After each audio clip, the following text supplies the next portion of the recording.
Hey there, let's talk about those moments. You know the ones. The driver who cuts you off, making your blood boil in an instant. The casual, almost throwaway comment from a friend that lodges in your mind, replaying over and over each time with a fresh sting. Or maybe it's that email, the one with the unexpected bad news that suddenly makes the whole day feel like it's collapsing under its own weight. We've all been there, haven't we? Riding that roller coaster of emotion, feeling like we're just passengers at the mercy of whatever life decides to throw our way. One minute you're calm, and the next you're a storm of frustration, anger, or even despair. It's exhausting, isn't it, to feel so reactive? As if your peace of mind is a fragile thing, easily shattered by the slightest tremor from the outside world. But what if I told you something that might sound a little strange at first? What if those external events, the traffic jam, the careless word, the disappointing news, aren't actually the source of your upset? What if they're just the spark? Imagine a room filled with invisible, highly flammable gas. A tiny spark in an empty room does nothing. But in that room, the spark ignites an inferno. That's what we're exploring today, those invisible gases inside you. Because the truth is, you don't truly get upset by the traffic or the insult or the setback themselves. You get upset because these events, these external sparks, are igniting something already present within you. They're triggering the unmet needs, the deeply buried fears, and the old, often unconscious stories you carry about yourself and the world. Think about it. Has there ever been a time when something that would normally send you through the roof just didn't? Maybe you were already feeling fantastic, on top of the world, and that same cutting remark from a colleague just bounced right off you. Or perhaps you were so engrossed in a joyful moment that the usual frustration of a long queue barely registered. The external event was the same, but you were different. Your internal landscape had shifted. This isn't about blame, not at all. It's not about saying you're wrong for feeling what you feel. Your emotions are valid, they are signals. But they are signals, as the great psychologist Carl Jung might suggest, often pointing inwards towards the unexcavated parts of our own psyche rather than solely outwards at the supposed cause. He spoke of the shadow, those parts of ourselves we often don't want to look at. And it's in these shadows that our triggers often take root. So often that sudden flare of anger when someone questions your competence might not just be about that specific comment. It might be echoing a deeper fear of not being good enough, a fear that's been whispering in your ear since childhood. That wave of sadness when plans fall through might not just be about the cancelled event. It could be touching an old wound of disappointment, an unmet need for reliability, or for things to go right for a change. It's like carrying around a bruise. If someone accidentally bumps into an unbruised arm, it's a minor annoyance. But if they bump that same spot with the same pressure and it's already tender and bruised, the pain is magnified, intense, and feels deeply personal. Those external events are simply bumping into your existing internal bruises. This understanding, this shift in perspective from "they made me feel this way" to "this situation triggered something within me" is the very first step. It's a profound one, because if the root of the reaction is internal, then the power to change that reaction also lies within you. It's not about controlling the chaotic world outside, an impossible task, as philosophers like Arthur Schopenhauer might argue, given his views on the relentless, often irrational will that drives existence. Instead, it's about understanding and tending to your own inner garden. And once you grasp this, truly grasp it, something incredible begins to happen. You start to realize the immense power you hold, not over the world, but over your experience of the world. This brings us to a place of profound liberation, recognizing that perception is power. The world, in and of itself, is largely neutral. Events happen, rain falls, people speak, opportunities arise and fade. These are just facts, occurrences. It's the filter through which you perceive these events that paints them as positive or negative, as a catastrophe or a challenge, a blessing or a burden. Think of it like wearing a pair of colored sunglasses. If you're wearing blue lenses, everything takes on a cool, perhaps even somber hue. If you switch to yellow lenses, the world might seem brighter, more cheerful. The world itself hasn't changed, only the lens through which you're viewing it. Your thoughts, your beliefs, your past experiences, these form your unique, personalized lens, and so often we forget we're even wearing one.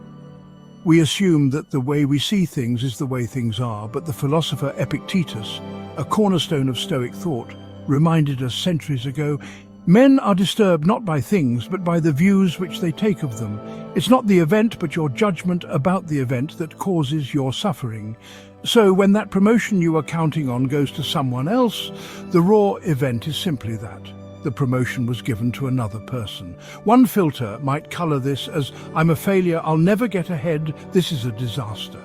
The feeling, crushing defeat. But what if you could consciously choose to adjust that filter? What if you reframed it to, this is a chance to understand what skills I need to develop further? Or perhaps this frees me up for an even better opportunity I haven't seen yet. Or even, this outcome is painful, and it's okay to feel that. But what can I learn from this experience about my desires and my resilience? This isn't about toxic positivity or pretending that disappointments don't sting. It's about recognizing that within every situation, no matter how challenging, lies a seed of opportunity. An opportunity to learn, to grow, to see things differently. Viktor Frankl, the psychiatrist who survived the Nazi concentration camps, built his entire therapeutic approach, logotherapy, on this very premise. Even in the most extreme suffering, we can find meaning by choosing our attitude. He found that the inmates who survived were often those who could find some purpose, some reason to endure, even if it was just the hope of seeing a loved one again or the decision to bear their suffering with dignity. They couldn't change the horrific reality of the camps, but they could choose their internal response. That choice, that inner freedom, was something that could not be taken away. By consciously examining and reframing your thoughts, you begin to shift from being a passive recipient of life's dramas to an active shaper of your inner experience. You start to take the raw, neutral data of the world and interpret it in ways that empower you rather than diminish you. This doesn't mean you won't feel pain or sadness. It means these emotions will no longer define your entire reality or dictate your actions uncontrollably. You create a space for wisdom to enter. Now, this power of perception is incredible, but to truly wield it effectively, we often need to go a little deeper. We need to understand why our perception is shaped the way it is, why certain sparks ignite such huge fires within us. This leads us into the crucial, transformative realm of shadow work and self-mastery. Every emotional trigger, every time you have that disproportionate reaction to an external event, is like a messenger, a blinking red light on your internal dashboard. And often this messenger comes from what Carl Jung called the shadow self. Your shadow isn't inherently evil or bad, it's simply all the parts of yourself that you've disowned, repressed, or deemed unacceptable. It's where your unhealed wounds, your deepest insecurities, your shame, desires, and your untapped potentials often reside, hidden away in the unconscious. When something in the external world pokes at one of these tender, shadowy spots, the reaction is often intense because it's not just about the present moment. It's about an entire history of unacknowledged pain or fear. So instead of just blaming the person who cut you off in traffic or the friend whose comment stung, the path to self-mastery invites you to turn your gaze inward. Ask yourself, what is this situation really touching in me? What older wound does this remind me of? What part of myself am I not acknowledging or accepting? Imagine, for example, that you feel an almost uncontrollable rage whenever someone dismisses your ideas in a meeting. The immediate reaction might be to label that person as arrogant or disrespectful, and perhaps they are. But the intensity of your rage is the clue. If you dare to look into your shadow, you might find a young part of you that was consistently told your opinions didn't matter. Or perhaps you harbor a deep-seated fear of being seen as incompetent, a fear that you've tried to push down and ignore. That person's dismissal isn't just a current frustration, it's a painful echo from your past, amplified by the disowned parts of your shadow. This is what shadow work is all about. Courageously and compassionately exploring these hidden territories of your inner world.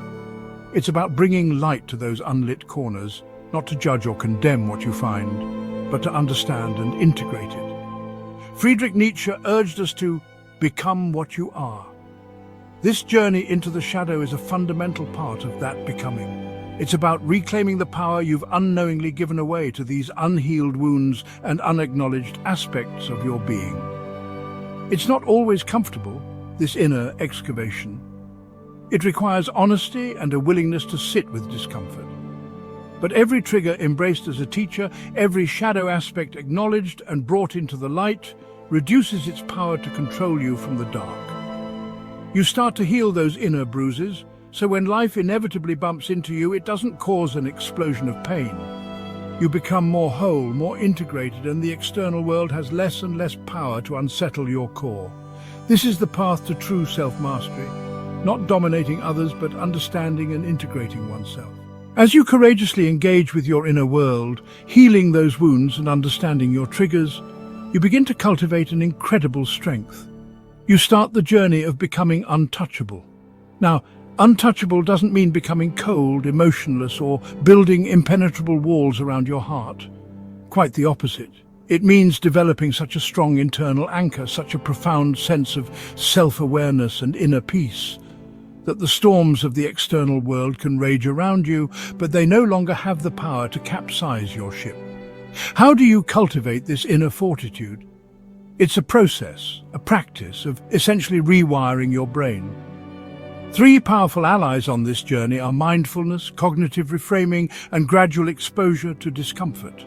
Mindfulness is the practice of paying attention to the present moment, your thoughts, your feelings, your bodily sensations, the world around you without judgment. Remember Viktor Frankl's profound insight? Between stimulus and response, there is a space. In that space is our power to choose our response. In our response lies our growth and our freedom. Mindfulness expands that space. When that initial trigger happens, the insult, the setback, instead of an immediate automatic conditioned reaction, mindfulness allows you to pause. In that pause, you can observe the emotion rising, notice the thoughts swirling, feel the sensations in your body, and then consciously choose how you want to respond. You are no longer a puppet dancing to the tune of your triggers. Cognitive reframing, which we touched upon earlier, becomes a powerful tool here.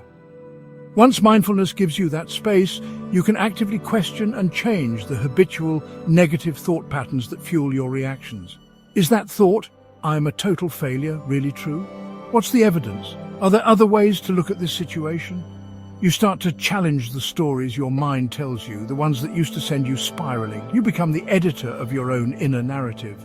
Then there's gradual exposure.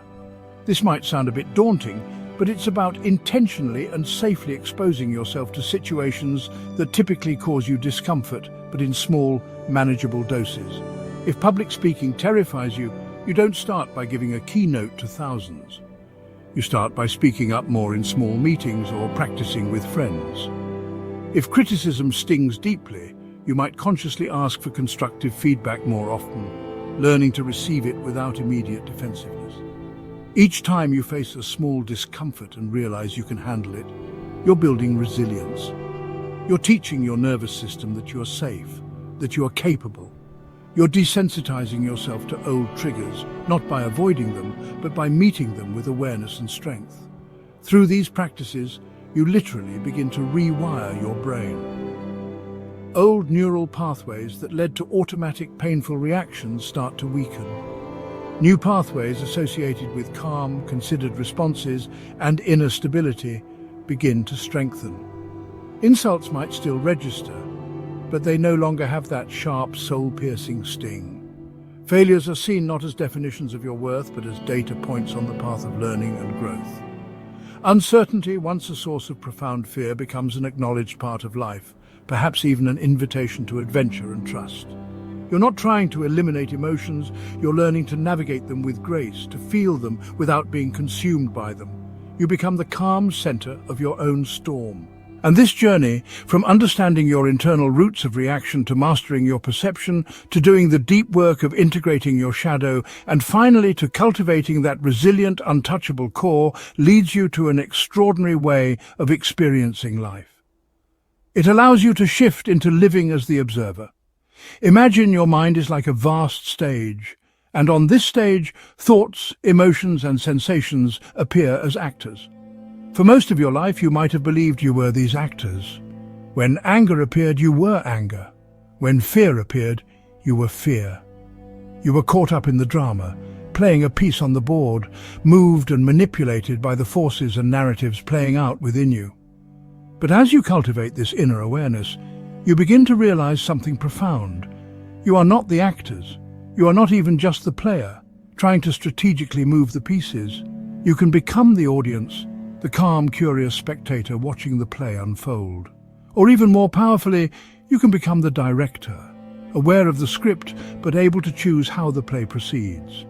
This is the observer self, or what some traditions call witness consciousness. It's that part of you that can step back and simply notice your thoughts without getting entangled in them. Observe your emotions without being swept away by them. When you inhabit this space of the observer, a remarkable freedom dawns. You see that thoughts are just thoughts, mental events passing through your awareness. They're not necessarily true, and they are not you. Emotions are just energy moving through your body, signals to be acknowledged, understood, and then allowed to pass. You no longer identify with every fleeting mental or emotional state. This is not detachment in the sense of apathy or coldness, it's non-identification. It's the difference between being caught in a raging river and standing calmly on the bank, watching the water flow by. From this vantage point, you realize the truth in what existentialist philosophers like Jean-Paul Sartre explored: the awesome responsibility and radical freedom we have in creating ourselves and our experience. Even in the face of life's inherent uncertainties and challenges, you find you have an unshakable core of being. When you are no longer a slave to your automatic reactions, when you are no longer defined by the fleeting contents of your mind, you are truly free. In this space of conscious awareness, you're no longer just being lived by life, tossed around by its unpredictable currents. You begin to feel that you are co-creating your reality, primarily by mastering your inner landscape. You understand that while you can't always control what happens on the outside, you have immense power to control your inner experience, your responses, and ultimately your peace. The world may continue to present its challenges, its traffic jams, its difficult people, its unexpected turns. But you meet it all from a place of centered awareness, of quiet strength, of knowing that the ultimate power to shape your experience resides not out there, but deep within you. You become the calm eye of the storm, the silent witness, the conscious creator of your inner world. And in doing so, you don't just change how you react to life, you fundamentally change how you live it.